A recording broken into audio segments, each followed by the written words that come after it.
Greetings, dear viewer. Thank you so much for joining us on yet another episode of Women Engage. If you're joining us for the first time, welcome and stay with us as we learn about different things that affect modern women and also explore the careers of modern women at the feet of Jesus. If you are a recurring viewer, thank you so much for joining us and welcome back. My name is Efi Joanna Tieno, and today I have Wakilis in the building. So I'll just give them time to introduce themselves and then we can start the show. So I'll start with you, Lyra. You can just tell us your name and what you do.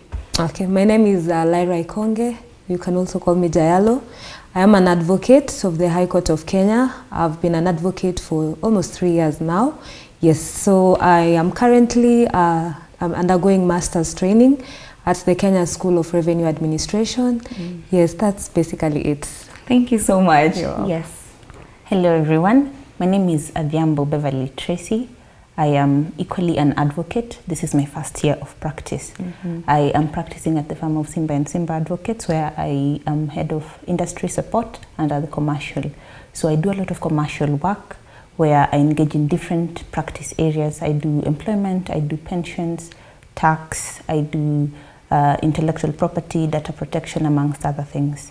Yes, thank you. Wow, I have brilliant women on set today. Brilliant women on set today.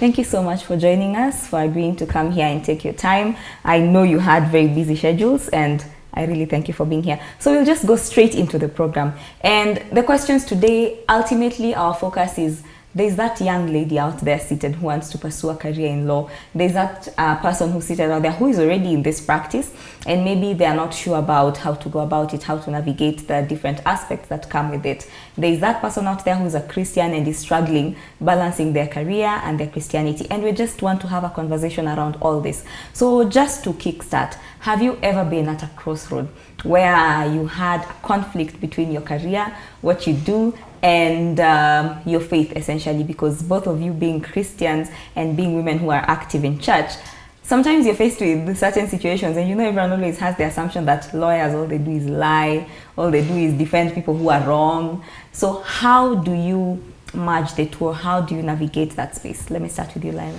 Okay, so thank you for that question. It's not easy, especially in this world that we are living at now. It's not easy to be, you have to be intentional for you to be a Christian. You have to be a Christian in your heart, like a real Christian, not just a Christian by name. So of course I've faced a lot of crossroads, a lot of challenges. I think before I started, I think when I was doing my pupillage or maybe during my first year of practice, there was a question during one of the interviews that I attended on whether I would compromise or maybe just go to work on Sabbath, in the afternoon or just for the morning hours. So of course it was clear I had to stand for God, and the Sabbath day is a day of rest. So that is one instance. I also remember, I think I was handling a matter, a conveyancing matter. It was to do with land, the conflict that arises in land, and land is very emotive. Yeah. So a client approaches you as an advocate and tells you, I have money here. Is there a way you can go and see the judge? Just help me see the judge so that we can compromise. And I was like, no. Of course, it's a good deal. There's money involved. And as a young person, you want to own those big cars, big houses. But no, of course, I turned them down. I told them, no, I don't do that. I will just go with the merits of your case. So that's one of the second instance that I had. Wow, I can imagine how difficult it is. Very difficult. Yes, Tracy. My experience with it, I think, would stem from joining law school. And I think this is also for young people out there and our parents. They are very cautious because there's a societal perspective that lawyers are not good people, because especially in the criminal sector of the practice of law, there's a lot of integrity issues that arise. And so for my own story, when I joined law school, my mother asked me, what would you feel when you had to represent murderers? And of course, joining law school, I'm very interested, okay, how do I navigate situations where now I have to be in the defense of accused people? And so I questioned myself about these issues. Where is my Christianity in all of it? I have to uphold professionalism because, again, God tells us to do things, whatever our hands finds to do, we should do it well. And so by doing my work as a lawyer, by defending my work as a lawyer, taking in the cases that present themselves, because in the legal profession there is the cab rank rule. You cannot dictate who you get to represent. You do not dictate who will walk into your law firm to seek representation. So you work in the law firm, giving them the best legal support that they can get. But even as you do that, you also remember that you are a child of God. And if God has given you this thing, do it well. Yes. Amen. And I think that's something that maybe we need to demystify that to our audience, that notion that lawyers are bad people, lawyers lie. And I think even in my little experience as a lawyer, I mean, I left that world a couple of months back. But it's not really about lying, because the moment you lie as a lawyer, first of all, that's an offense. Yes. And in fact, for you as a lawyer, it's more serious than your client who you choose to lie for. And I think people just have that weird notion. But then there's also something a lot of people talk about, and this is just as a by the way question. Lawyers, most people pursue this career because of the money. And you know, as as a Christian, you're standing there like, do I need money? Of course, everyone needs money. Even Christians need money to survive. So it becomes a conflict between the need to make money and how fast life is, and getting the good things, the Mercedes Benzes and all the good things in life, vis-a-vis just taking it slow, and at his time he makes all things perfect. Now there's also I've had a lot of conversation about women in this profession and when they make money, and how women in this profession should not be married because tuko na kiburi and other things like that. Let's talk a little bit about that. And Lyra, you're married first of all, right? To a lawyer yourself. Yes, I'm married to an advocate. So I want to, it's not a good motion or maybe a good conversation that people have. Actually, just like Beverly has said, when I was joining law school, I think my aunties were like, are you sure you will get married? We see lawyers out here, and you know, lawyers, female lawyers are just very cruel actually, and you know, they think and aggressive. But that's not true. I've been married for almost 2 years now, and it's as long as you know your boundaries, and just be patient with things, especially with the issue of money. We'll get there, a time will come.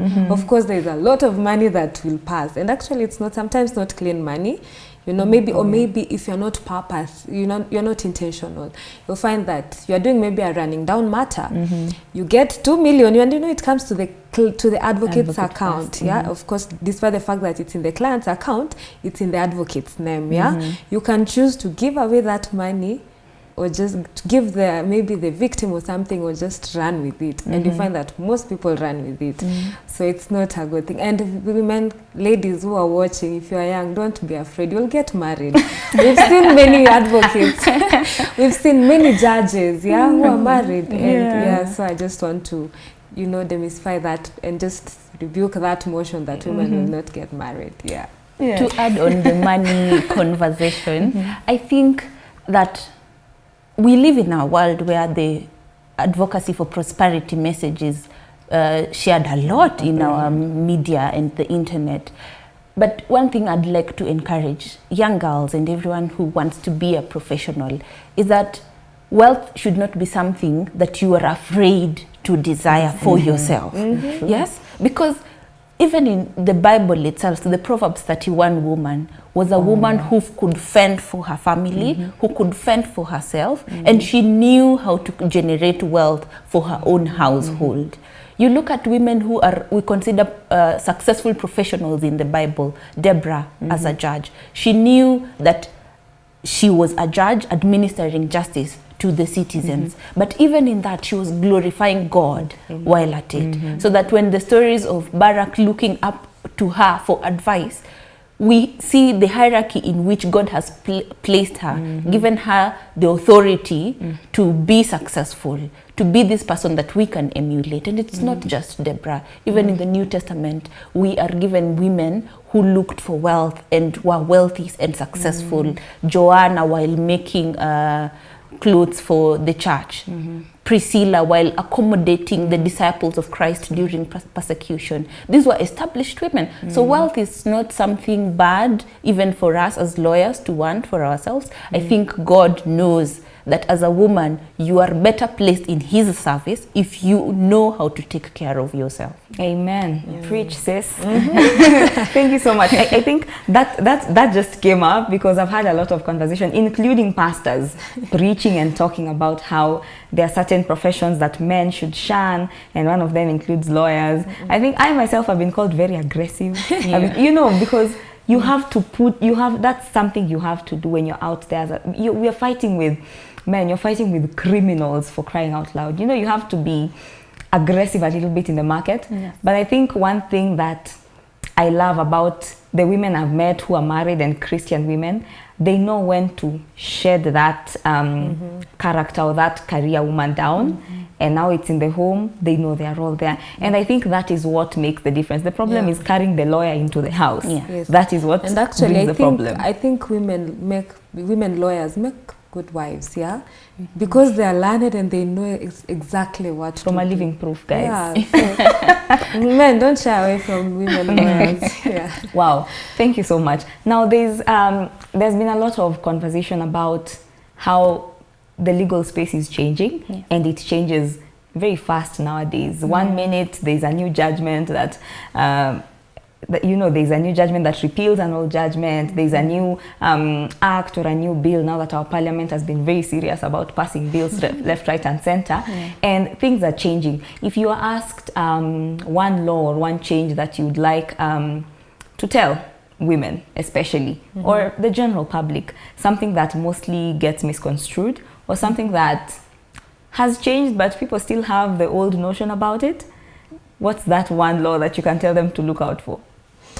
Okay, I think for me, I'll just say a law that has always been there in the Constitution, but you find that most ladies maybe ignore or maybe are not aware of the same. I think it's in the Constitution, and especially under the rights of children. We are told that you find that for children, both parents have equal responsibility in training their children. So you find that in some situations, you find that ladies, I don't know, maybe some ladies want to trap men, I'll get this man looks wealthy, I need money, so maybe I'll just get a child, and then I'll be able to get, what do we call, the parental coins or something, But you find that the law will, a man and maybe women and men have that equal responsibility. So I think it's something that I need, and I feel like ladies out there, especially young ladies, should be able to know. So it's not all about just trapping a man for children because of money. At the end of it all, you have something you have to contribute towards it.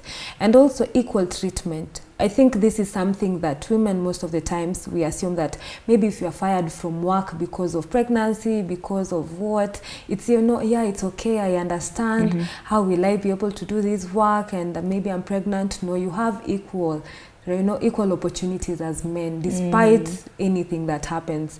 So you should have, ladies have, there's that right against discrimination, and you should always be on the lookout. Don't just allow anyone to, as a lady, to just look down upon you because you're a lady. No, you have equal opportunities in the society, if everything that men have, especially in politics, in every sphere of life. I think that is what the Kenyan Constitution has emphasized. I think I'll let maybe Beverly explain on the 50-50 that has always been a challenge. Oh, yeah. So in last year, January, we had a new decision. It's called Ogentoto versus Ogentoto. Of course, the audience can look it up, where the previously perceived notion was that upon divorce, people were to acquire 50-50 of the matrimonial property. I think it is important to clear that matrimonial property is all manner of property acquired after marriage, so that the property that you had, maybe inherited wealth from your parents, that is not part of matrimonial property. So whatever you acquired during the subsistence of your marriage is matrimonial property. Now, from this new precedent that we have, the Ogentoto case, it raises that it is no longer 50-50. It is measured by your contribution towards acquisition of this property. So that, say if you have a real estate property in Syokimau that is probably worth 8 million, and what you did, perhaps maybe it is your husband who got financing to establish that particular house, and you made repairs, you bought furniture to set up the wardrobes, the cabinets. So the court will consider the valuation of these repairs that you did, and that is what you will be granted during dissolution of your marriages. If you allow me to share something that I am very passionate about as a lawyer, I think it is gender-based violence. And this is something that we have observed in the first quarter of this year, because we've witnessed a lot of our young girls and our women being killed. I ask myself, what do we do in our regime as lawyers to help other women? What am I doing as Beverly to help other young women and Christians who profess the Christian faith? How can we navigate this? I want to inform the general public that recently we have the National Council on Administration of Justice. It approved a sexual offenders register, so that we have this stigma from society not to go and forward complaints at the police stations. I want the public to know that we have a register that you can fill in your details. The beauty of it is that there is anonymization in doing this. Do not sit back and think that I am desolate, I cannot forward this, what will the society think of me, or my case will not be addressed. If you just forward this perpetrator's name to the register, I think we can find some redress in it. And for our very luckier people in the coastal region, we already have specific stations within Shanzu prison and Shimolatewa, where now these people, these cases are fast forwarded, because we realize in the coastal region is where a lot of these things happen. However, for other regions in the country, of course, we are also trying to establish SGBV units to help address people who go through these challenges. Now, actually, now that you've brought it, just a minute, now that you've brought it up, there is a question that us as women, number one, because these are things that have been plaguing women, gender-based violence, FGM. There's been a lot of this happening in history, and now it's heightened for some reason. What do you think should be our role as lawyers and Christian women, you know, as female lawyers and Christians? Because I think this is something we do not discuss as often, especially in church, because we tend to shy about it a little bit. But I think we should have that conversation. Yes, Lara, you can finish your point in addition, and then you can give a response. Yes, so I think just to also mention, we have FIDA Kenya that is always there to help women who need help.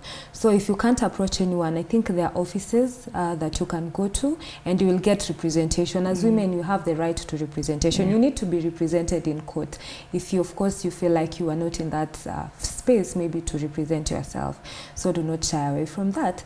So I think as women, we can help in the sense that we can represent as ladies advocates. We can represent ladies who approach us and need our legal help.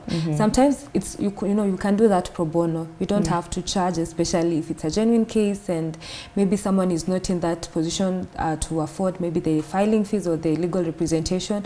We as female lawyers also should just help that, and we should be in the forefront of fighting these FGMs, you know, gender-based violence, the femicides. We should be on the forefront and educate people, especially on the issues that surround it, and shun it, you know. We should be out there.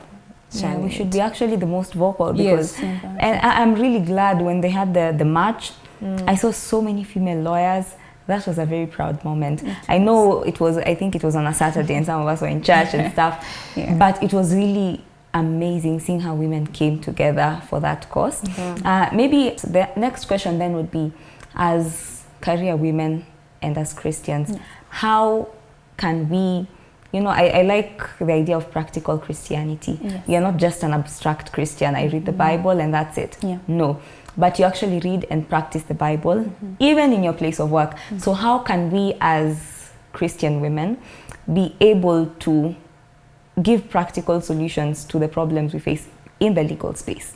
And this can be some of the principles we learn, especially in church, some of the principles we learn in the office, and just interlink those two so that we have a wholesome approach to our careers and also to our Christian life. As a lawyer, I would want to know how best to reconcile first before I proceed with adversarial action. Yes, so I can implement this even for the clients that we receive at our law firms. How best can we help resolve the disputes amicably before we proceed to the adversarial, I am right, you're wrong, let's try and find if we can get a middle point in all of this. To uphold integrity at your practice space, to be so strong in your faith. Let people know that girl is a Christian. They should not doubt it in how you hold yourself out. A Christian woman conducts herself graciously. At our workplaces, let this be seen. I want to believe that I want to extend grace to my clients. I want to extend grace to my colleagues, to my bosses, and everyone else that I interact with in the profession. And yes, I believe that is what we are called to do as Christian lawyers. Okay. Yeah. Yes, Lyra. So for the practical things that we can do as Christian ladies, I think we should, learn these values that we are being taught in church. I think that will make us, will make us at an age.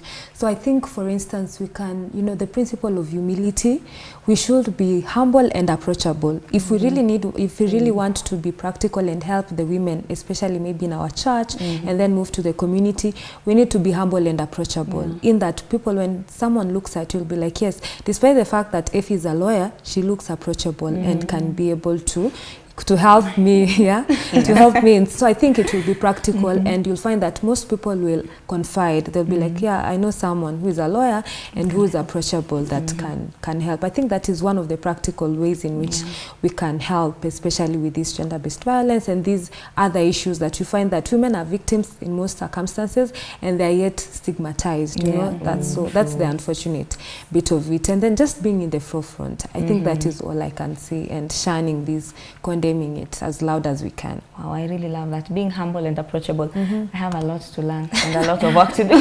Now, as we bring this to a conclusion, 1 minute each. You'll just speak to your camera. You'll speak to your camera over here. And there's this lady seated out here who's in campus right now, that Form 4 student who's going to sit for her KCSE exam and wondering what career option to take. And law has been an option. But of course, with all the discussions we've had, these are things that stop them or hinder them from pursuing this career because, I'll never get married. I'll be too aggressive for this life. What would you tell them in a minute? I'll start with Lyra, then we'll close with you, Tracy. Okay, so for any young lady who wants to pursue law, just pursue your dreams. Do not let anyone influence your decisions. I was clear as early as in primary school. I knew I wanted to pursue law so that I can make a difference. And I think I'm on that path. I want to make a difference in this legal field. You can do that. So do not let anyone hinder. You won't get married or you won't see heaven. Remember that Christ is our advocate. He is the advocate. And so as long as we stem from, we get wisdom from him on how to deal with these issues, we can manage, we can do it. So do not shy away from doing that. And law is a noble profession. You will prosper. Of course, it will take time. You need to be patient. You will need to to study a lot. That is for sure.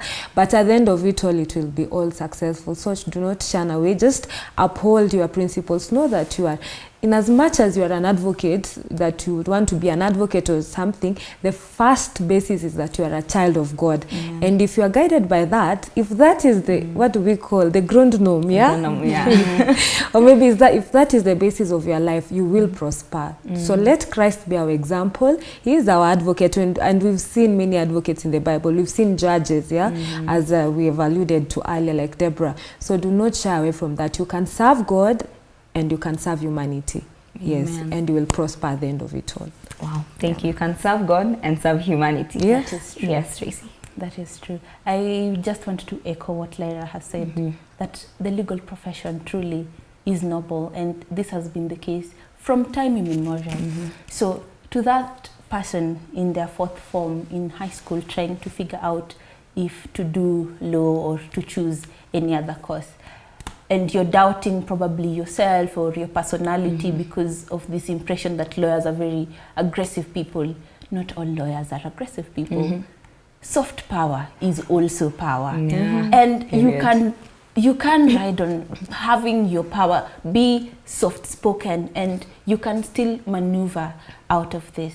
If you have a strong passion for community, the legal profession is not just the criminal law and the constitutional law that our parents tell us about. You get to law school and realize there are all these over 50 areas, different areas that you can navigate. There is human rights if you want to get into that space to just help your communities. There is a public interest if you just want to help the public. There's even academia. You can teach law. You can get into commercial area if your passion is to help businesses grow. If you want to help women start up their businesses, you can also pursue that line of thought. So yes, there are a number of options in which you can get into, and as a fourth form, there are people who offer mentorship to institutions. Like I know, for instance, EFI does this to public institutions. So yes, there is mentorship. When you join these spaces, do not be afraid of it. There are women who held our hands. We stand on the shoulders of giants. So you in your fourth form, you in your university, you at KSL, there are people who are willing to support you and hold your hand. And for even the older women in the profession, I think it is also good to give back. You can give back in diverse ways. You can give back through mentorship. You can give back just by holding that young girl's hand who is interested in the profession. Show her how you maneuvered to get into this space. And I believe when we do this, God is equally impressed by what we do for him. Amen. Thank you so much. When I told you I have a powerful panel today, I meant what I said. And like the alluded to, this profession is very diverse. All of us, yes, we have one thing in common, we're advocates, but each of us is in a very different field. There are a million opportunities for you out there. So if this is a career you're thinking of, these are some of the people you need to look out for. So thank you so much for joining us on this episode. We hope to see you in our subsequent episodes. And to our guests, thank you so much for joining us and blessing us with your wisdom. Thank you. We hope to meet out there again and learn more from you. You can feel free to check them out on their LinkedIn and other social media pages for mentorship. That is if you're considering this as a career. Hope to see you next time. That is all from us. Check us out on all our social media platforms. That is Hope Media Network ECD, and on your TV stations you can find us on Hope Channel. That is all from us in studio. Goodbye.